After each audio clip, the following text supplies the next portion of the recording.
Well, thank you very much, everyone. We've had a tremendous success in the state of Texas. And the governor and lieutenant governor, hey, Governor, you've done a fantastic job, and I appreciate it. And the people of Texas appreciate it. Actually, the people of the country really appreciate it. So I want to thank you very much. And maybe I'd ask you to say a few words to our friends at the press. I'll be honest with you. Well, Mr. President, once again, we thank the President for being here in Texas once again. He continues to show his commitment to helping Texans respond to the disaster of Hurricane Harvey and the flooding events. He has seen firsthand the challenges that Texans face through his multiple trips to Texas. He has seen homes that were destroyed, businesses that were destroyed. He has seen the needs that we have. And so the ongoing commitment that he has to ensure that Texans are going to be able to respond and rebuild is essential not just to Texas, but also vital to the United States of America because of the powerful engine for the American economy that Texas provides. So, Mr. President, I applaud you for constantly working with me and the people of the state of Texas to make sure that we recover. Thank you very much. Dan, would you like to say something? The response from this administration dealing with this storm has far exceeded any previous administration in response to these storms. We have a lot of counties that have suffered hurricanes before. And when I talk to those county judges and those mayors, they say that FEMA has responded in a way they've never seen, faster, with more help. And it's because you were on the ground on day one and you looked at it and said, we have to fix it, we have to take care of it. And the governor's done a fabulous job.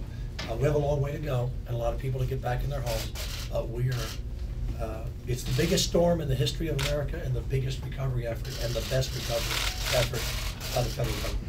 And by far, thank you, and by far the most water. There was never a water drop like this one. There's no question. Right. The FEMA folks have been so incredible. Would you like to say something to the press? Sure, it's just a great team effort. So from the administration and your efforts to the governor and his team, our state and federal counterparts working hand in hand, working with citizens. In the early days, it was neighbor helping neighbor that helped the rescue, and it's going to continue to do that through the long road to recovery. And Mr. President, again, thank you. I think our ability to tailor the programs to meet the survivors' needs rather than them having to meet into the bureaucracy and the flexibility that the administration gave to us, along with the governor, to do that has made this the success that it is so far, and we'll keep that going forward. Well, I'll tell you, the military was so great, and the Coast Guards. I mean, I'm hearing numbers of 16,000 people saved by the Coast Guard. I think our first responders were amazing. All first responders. They worked for 4 and 5 days, Mr. President, without any sleep, and many of them, their homes had flooded. So while their homes were flooding, they were helping others. We had our own Dunkirk of our flotilla of volunteers bringing in boats. You did. What a job they did. There's no question about it. Fellas, go ahead. Mr. President, I've been a first responder and emergency manager for 24 years. I've been the state director of Texas Emergency Management for 7 years. This is my 12th presidential disaster declaration. This has been the fastest FEMA has ever moved in this process. Your leadership, Brock Long, Tony Robinson, bringing in all of the federal partners. The rest of our disasters have been big, but nothing of this size. And to have your support and their support, putting $1.3 billion of money in the hands of Texans to start rebuilding their lives, and over $400 million on the streets for local governments to start getting back to normal has been phenomenal. So thank you very much. Thank you very much. It's so nice. I appreciate it. Would you like to say it? Go ahead. Sure, Mr. President. You deserve it. Thank you very much for your partnership, for FEMA's partnership. It's been an amazing effort, and we really appreciate it. Thank you. Well, thank you very much. We're very proud of our governor. We're very proud you have done something very special. And Dan, we're very proud of all of you guys. And it's true, first responders, military, everybody. And I do single out Coast Guard because people, I think it's sometimes unsung, but they were out there and they were following that, tremendous peril to themselves. They were just right on the edges and they'd follow it right in. And it was incredible. And they saved 16,000 people. Think of what that could have been if you lost anywhere near that number. It would have been probably one of the worst, maybe the worst catastrophe we've ever had. So the Coast Guard has been so incredible, all of the military.